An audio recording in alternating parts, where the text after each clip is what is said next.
Hello, I am here today to bring you all the books that I'm wanting to read for the fall season.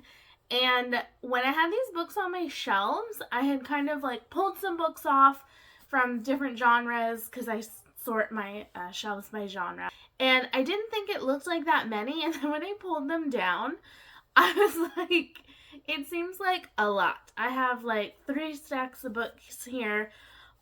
Probably won't get to all of them if I'm being honest, just looking at how many there are, but they're all ones that I'm interested in. There are more on my shelves that I'm interested in, and some books from the library that I want to read. So apparently, I need to quit my job, quit my schooling, and just focus on reading for a while. So I'm just going to kind of blast through these. I'm not going to give you too much detail about them. Some of them I don't know a lot about, so it's hard to kind of give you the vibes of them. I'll just kind of tell you why I'm interested, maybe what genre it is, and if I know anything about the plot, I'll tell you a little bit about it. So first up is a Stephen King novella collection. I believe 4 Past Midnight is 4 novellas, and I particularly want to read Secret Window. I saw this movie a long time ago, and it really creeped me out. And so I wanted to read the actual novella because now I've read some Stephen King. I like some Stephen King. So I wanted to read that. I found this one at Powell's in one of my last trips. And really, it doesn't give me a lot on the back. It's like a couple of paragraphs about you've taken in a package for a neighbor and now something crazy is going to happen. And I like the cover. It seems like a fun, wild ride. I'd never heard of it. I've never heard anyone talk about this, so I thought I'd give it a try. Another sort of thriller that I have going on is Ruth Ware's The Lying Game. I have read quite a few Ruth Ware. Most of hers work for me. If I don't like them, they're at least okay. And I thought I would give this one a try because I've had this one for a while, and it's one of her older ones. I don't know if it's the first one she wrote or like one of the first ones that she has wrote, and so I want to read this one so I can kind of read it, get it off my shelves. Not that I hate having it, but I'm trying to clear off my shelves. Survivor Song by Paul Tremblay. I read The Cabin at the End of the World like 5-6 years ago, maybe even longer than that at this point. And this one is like a pandemic virus kind of novel. It sounds creepy. I really enjoyed The Cabin at the End of the World, and I wanted to read more Paul Tremblay. And this is one I don't know that I've heard a lot of people talk about, so I'll be interested to know what I think about it. And then we have Florence and Giles, which is a book that has been on my radar for a really long time. It's never been in any of the library systems where I've been living by, and I don't know a lot about it. I think Jen Campbell was the person who first put this on my radar, but that was literally like 10 years ago, so I can't fully remember, but this one just gives off total, like, fall, October, November vibes, like totally. So I really hope to read that this fall. Then we have a historical thriller. I don't read a ton of historical fiction, but I do really like to sink into it sometimes. And this is a World War II novel. This is from my mom, and she really liked it. It's about women, I think, who are like code breakers, maybe? I think. I don't know a lot about it. I just took her recommendation. It's quite chunky for how small it seems. It's like 600 pages, so I hope that it's a fast read, but it is one I'd like to try, especially because it comes on recommendation from my mom. And then we have another, this one's leaning into the more speculative fiction. This is Shapeshifters. I don't know how to say his name. Stefan Spute, maybe? I'm not sure how to say it. I think he's Swedish. I'm pretty sure. And this book, I saw it at Powell's, and I decided not to get it. And then like a month later, I went again, and I had not stopped thinking about how much I wanted to read this book, and it's not in my library system, so I got it. This is about trolls, which sounds wild. So there's like a boy who disappears into the woods, and then like 25 years later, someone's going to like research what happened, and it just sounds so good.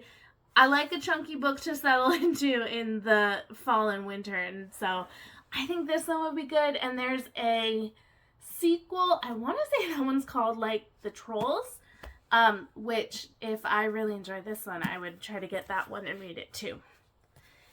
This is another more recent Powell's release. This is The Last Policeman. This is like a dystopian book, which sounds really interesting. It's the start of what I believe is a quartet, and it's about the end of the world. There's an asteroid that's going to hit Earth, and everyone's basically losing their minds. They're like, we have, however many days to live. Society is falling apart. And it's about this policeman who's trying to be the voice of reason. He's trying to keep justice alive. He's trying to do his job while everything is going to pieces around him. And I'm very excited to read this one. I've eyed it so many times, and I think I just need to read it this fall. I have another thriller, Our House. I know nothing about this. I have a book by Louise Candlish on my Storygraph TBR. It's like The Sudden Departure of the Frasers or something like that. And I've wanted to read it for years. So when I saw this at like a little free library maybe, or maybe like a library book sale, and I grabbed it because I was like, oh, I want to give her a try. And I still haven't read it, and I haven't read the other one. So I really want to try some Louise Candlish. It seems like it's just a domestic thriller. This one, she comes home to find that like strangers are moving into her house and what's going to happen there, and it just sounds good. I love a good thriller. This one I bought at Parallel Worlds in Portland, which if you live in Portland and you haven't been there to Parallel Worlds, it's a sci-fi fantasy horror bookshop, and it's this cute teeny little bookshop, and I absolutely love it. Me and my friend like to go there every once in a while, and I found this one there and just decided to take a leap of faith on it. This is a chunky book, lot of text. I can't even really explain what the synopsis says because there's a lot. It's about like a student who's like going off into the rural country and weird things are happening. Sounds maybe almost a little bit like folk horror, which I really love. So I want to give this one a try. And then we have, I'll go with the classics next because I do have a few classics I would like to read. I have The Greatest Works of Edgar Allan Poe. My brother and his girlfriend bought me this really beautiful cover, and I have read some of them. My bookmark is here, even though I have not read everything that's in there. I've kind of hopped around some of the short stories that I wanted to read. I've read some of those first, but I'd like to continue, maybe finish those off because I have been working my way through them quite a bit recently. And then I also have, and this one I'm not sure about, but H.P. Lovecraft, The Great Tales of Horror. H.P. Lovecraft was not a great person. He was very racist, and people have said it kind of comes through a lot in his writing. He writes a lot about others and how terrifying they are, and just a lot of like racism embedded in his stories.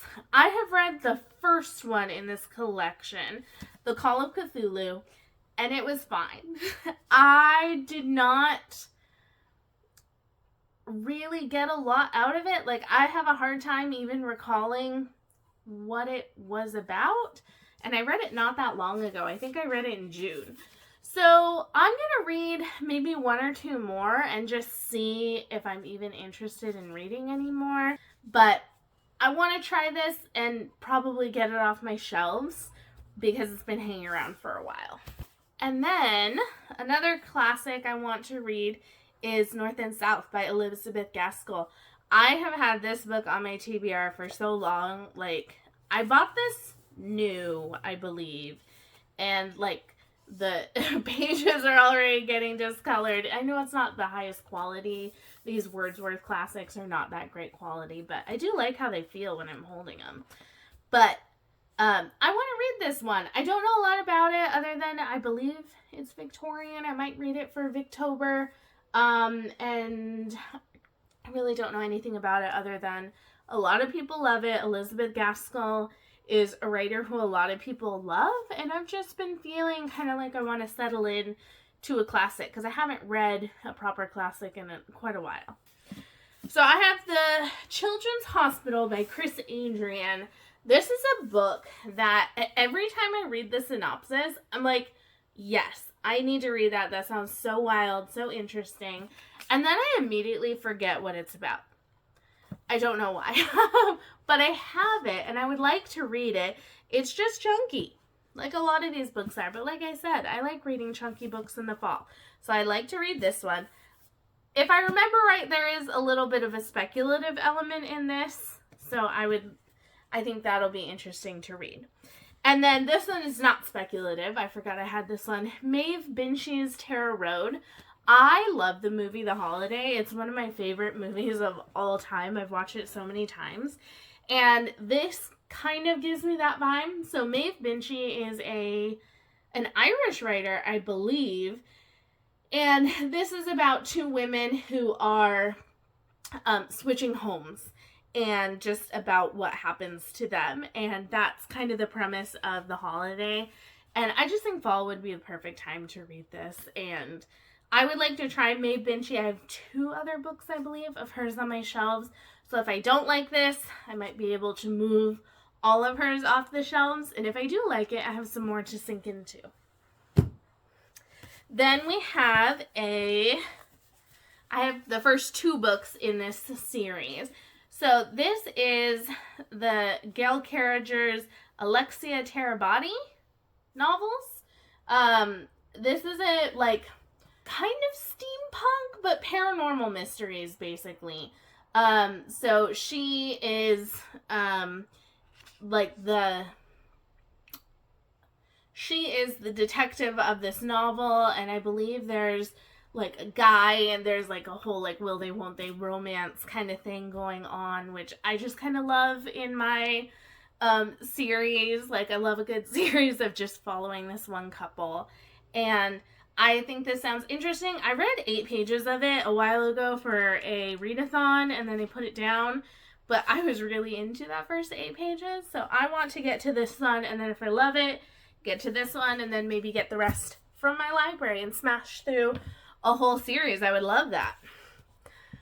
Another big series that I'm wanting to start, and because I'm partway through Oathbringer right now, I'm like, why am I starting another giant series? But I have heard such good things about The Rune of Kings by Jen Lyons. Literature Science Alliance, Angela recommends this series pretty highly, and I have the other 4 out from my library right now. They're all super chunky, so I'm like, why did I get all 5 of them at once? I don't know. I'm just a little delusional about how much I can read. But this is a fantasy series I don't know a lot about. I've just had such high recommendations, and I love a chunky fantasy. So I'm really working on trying to get through Stormlight Archive, and then maybe this will be my next book I pick up maybe before Wind and Truth comes out. I also have Wool by Hugh Howey on my Magical Readathon TBR, so I will be reading that because that was the only book I owned that fit one of the prompts I got there, and I will be reading that, and I have the other 2 books in the series, so if I love it and I want to continue on right away, I got these ready to go. These are also huge. Why do I think I can read so many huge books in 3 months? I don't know. We have Odd Magic by Patricia McKillip. I have such a frustrating relationship with Patricia McKillip books. I love The Winter Rose. It's one of my favorite fantasy books of all time. It's so magical and delightful. And I've had a couple of her books. Kingfisher by her, I started, and the first half of it, I was like, this is going to be the best book I ever read. And the last half, I was like, who cares? So I have a lot of her books on my shelves. And I just need to kind of get through them. Like, I know I'm going to love some of them, so I don't want to get rid of all of them. But because I really don't like others, I find it hard to kind of pick them up. I'm like, what am I going to get? So I want to try On Magic. I think this is a wizarding school. So that sounds really fun for the fall. And I don't really hear a lot of people talk about this one particularly, but I would like to give it a try. All right, next we have a short story collection. I don't have any of those on this TBR, and I do have a lot of short stories that I need to read. And A Cathedral of Myth and Bone, I bought this very shortly after it came out, which was quite a while ago. Let's see, 2018. Oh my gosh, that's a long time ago. And I got this, I think, from Book Outlet. It's that mark on the bottom. I got it from Book Outlet after reading, what's her first book? An Unkindness of Magicians, which I really enjoyed and would highly recommend. That would be a great fall read. And I loved her writing, and I want to read some short stories by her. And I love the spookiness of this cover. I love the colors. I'm drawn to the title. Like, I need to read this. Then, this is a recent pickup. The Sudden Appearance of Hope by Claire North. I read The Games Master, which is like a trilogy by Claire North, a couple years ago. Really enjoyed the first book in that trilogy. Second ones, I did not like.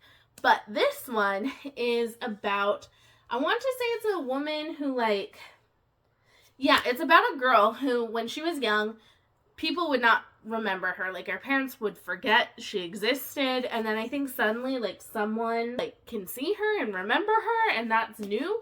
And that just sounds really interesting. It kind of gives me almost supernatural thriller kind of vibes. So I want to read this one soon. Another recent pickup, apparently I picked up a lot of spooky vibes books. The Troop by Robert Jackson Bennett. I read the first book in the Lockland series. The title is escaping me right now. And I enjoyed it. I didn't ever continue on with the series, but I did like the writing. And I saw this one, and I was like, this sounds so good. This is just like a creepy circus book, I believe. And it sounds very interesting. And so I thought I would give it a try, because I never hear anyone talk about his more backlist books. And so I thought I would give this one a try. I have more short stories. I should have put them all together. So one that I definitely want to read, We Are Where the Nightmares Go and Other Stories by C. Robert Cargill. I have a book on my shelf of his that I want to read, but I had actually started this. I got to the titular story, We Are Where the Nightmares Go, and I paused partway through that. I don't remember why. I might have just gotten busy or something, but I stopped reading it there. But the first one I really liked, and I was really liking the writing style, and so I want to read this one, and this would be perfect for October. And then one more. This one is on my shelves, and I need to decide if I want to read it or unhaul it. It is so big. This is as big as one of the Stormlight books. This is the year's best fantasy and horror, edited by Ellen Datlow and Terry Windling. The reason I'm so unsure about this one is because I've read some fairy tale retelling collections edited by them, and I did not get along with them. And so that made me nervous to read this. But it could have just been that I was bored on fairy tale retellings and have nothing to do with them as editors. This one is from 2001, I believe. This is a 15th collection. And it's just so big. I need to, maybe look through, read the ones by the authors I'm interested in, and then get rid of it. Or if I love it, read through them, but I really need to, get rid of this one. I've had it for so long. I've had that one for like 10 years. And then the last 2 books I have, thank you for sticking around if you're still here, are by Carol Berg. This is Flesh and Spirit and Breath and Bone. These covers give me fall vibes. They just look so gloomy. And this is a series, again, I don't know a lot about it, but when I added it to my TBR on Storygraph, it was one I was really interested in. It's just fantasy with like maps and myths and hunting things down. I think there's like angels in this one, so it just sounds really interesting. It's a duology, so 2 and you're done. And Carol Berg is someone that I want to read. She's like an older, I want to say these are early 2000s books. She's like an older writer, and I enjoy trying books that, have been around for a while. Let's see, when was this one published? This one was 2008, so even earlier than I thought. But yeah, those are all the books that I want to read in fall. What do you plan to get through in fall? What are you hoping to read? Are there any of these that you think I should really focus on, really make sure I read this fall? Let me know what you plan to read. And thank you for sticking around and watching. Bye.